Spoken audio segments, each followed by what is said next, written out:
cuyo miedo es sufrir un infarto, desmayarse, la sensación de fatalidad inminente.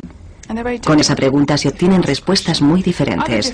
Otras diferencias son que alguien con fobia social no querrá tener a nadie cerca para que nadie vea lo humillante o lo estúpido que parece, mientras que alguien con un trastorno de pánico sí querrá tener a alguien cerca para que le ayude en caso de sufrir un infarto o algo así. Y las rutas del cerebro que están activadas también diferirán dependiendo del trastorno que se padezca. Cuando se han estudiado grupos de personas con estas afecciones y se han analizado qué partes del cerebro se encienden y cuáles se disparan en una situación que provoca ansiedad, parece que también son diferentes dependiendo del trastorno que se sufra. Por tanto, con la ansiedad social, parece haber más actividad en la parte pensante del cerebro y en la amígdala que coordina la respuesta de la ansiedad. El trastorno por pánico activa esas dos partes del cerebro, pero también la parte inferior y más primitiva del cerebro responsable del lado físico de la ansiedad. Lo que se hace como resultado de la ansiedad también difiere. Alguien con fobia social a quien no le gusta comer en público se sentará de espaldas a la puerta para que nadie le pueda ver comer, mientras que alguien con un trastorno de pánico se sentará muy cerca de la puerta para poder salir corriendo si sufre un ataque de pánico. Igualmente, en la cola de un supermercado, las personas con fobia social sentirán cada vez más ansiedad a medida que se acercan a la caja porque alguien les va a mirar.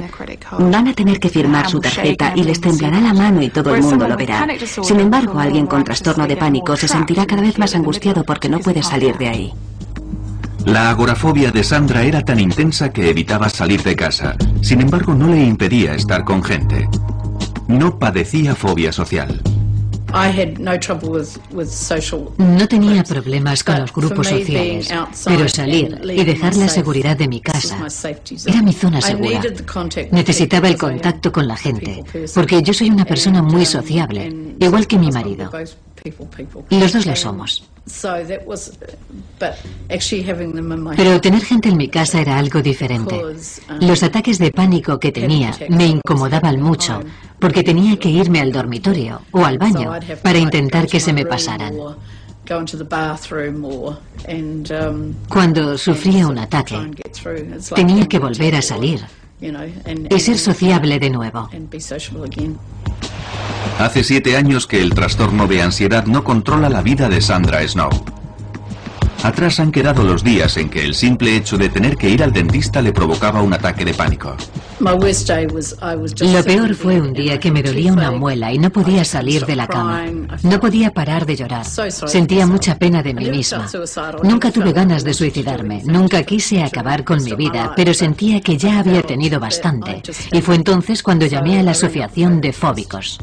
Sandra habló con alguien que había pasado por lo mismo que ella, y eso fue muy tranquilizador. Me explicó lo que yo estaba sintiendo. Le di un nombre. Yo no era estúpida, no estaba loca. La gente cree que cuando se tiene una enfermedad mental, se está loco. Hay muchos prejuicios en torno a las enfermedades mentales, y yo también los tenía, pero eso era antes. Evidentemente ahora no los tengo. Otra cosa que Sandra ya no tiene es una mente llena de pensamientos negativos. No siempre podía quitarme de la cabeza todos esos pensamientos negativos. No podía. Estaban ahí. Y no era por falta de confianza o porque no me sintiera bien conmigo misma. No era eso. Sin embargo, no podía librarme de ellos. Siempre estaban ahí. Estaban en mi cabeza permanentemente. Y no me podía acostumbrar a ellos. Pero no podía librarme de ellos tampoco. Durante años, Sandra intentó solucionarlo sola con cintas de relajación y obtuvo alguna mejoría con su ansiedad. Pero era temporal. Me sentía bien. Me iba a dormir por la noche, pero al día siguiente todo seguía igual. Y aunque quería mejorar, sabía que no podría conseguirlo sola.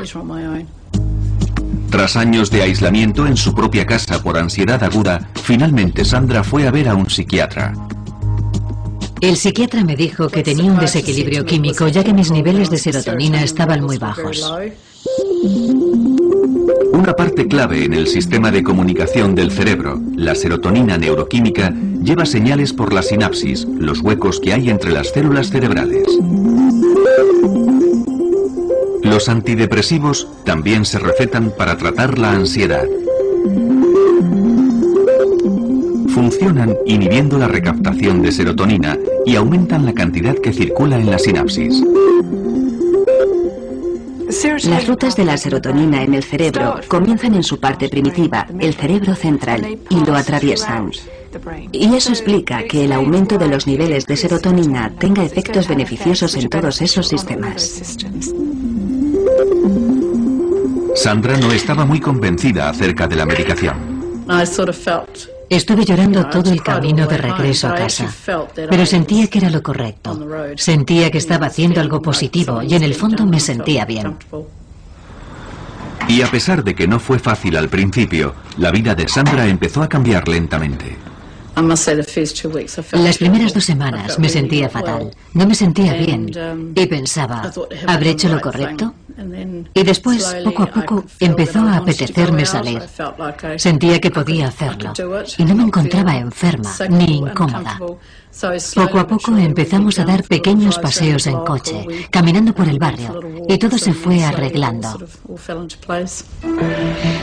La medicación es uno de los 2 tratamientos principales para los trastornos de ansiedad y a menudo se combina.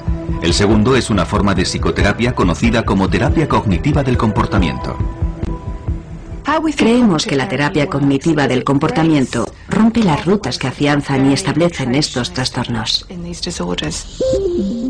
La terapia cognitiva del comportamiento actúa desde la corteza prefrontal hacia abajo para neutralizar las rutas afectadas por los trastornos de ansiedad. Una parte de dicha terapia es aprender a conocer los síntomas y romper el ciclo de ansiedad antes de que éste se produzca. Es duro, porque cuando te das cuenta de que estás angustiado, tu respiración se acelera automáticamente. Y claro, es muy difícil percatarse cuanto antes y decir, vaya, estoy teniendo ansiedad. Necesito concentrarme en la respiración.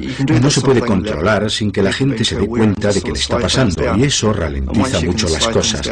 Pero cuando las cosas se tranquilizan, los síntomas empiezan a desaparecer. La terapia cognitiva del comportamiento también rompe las rutas de ansiedad intentando influir en cómo uno se siente. Las emociones son experiencias muy fuertes y también relativamente primitivas. Las emociones hacen trabajar a una parte del cerebro conocida como sistema límbico, y aprendiendo a controlar la manera de pensar, se pueden controlar de alguna manera las emociones y los síntomas físicos de la ansiedad. Un fóbico social, cuando está entre gente, piensa que todo el mundo le observa y odia ser el centro de atención porque está convencido de que va a hacer algo verdaderamente embarazoso.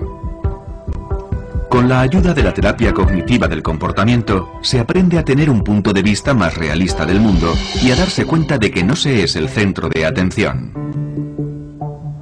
Al principio es duro. Sí, es duro. Pero cuando empiezas a desafiar a los pensamientos negativos, estos dejan de ser tan fuertes. Empiezas a estar por encima de ellos, pero al principio sí, sin duda alguna tuve que escribir muchas cosas y retar a mis pensamientos negativos con pensamientos positivos. Estas mismas técnicas ayudaron a Cheryl Freeman a escapar de la angustiada vida que llevaba, intentando evitar todas las situaciones que le pudieran provocar un ataque de pánico. La forma más fácil de impedir un ataque de pánico era evitar las cosas que me daban miedo.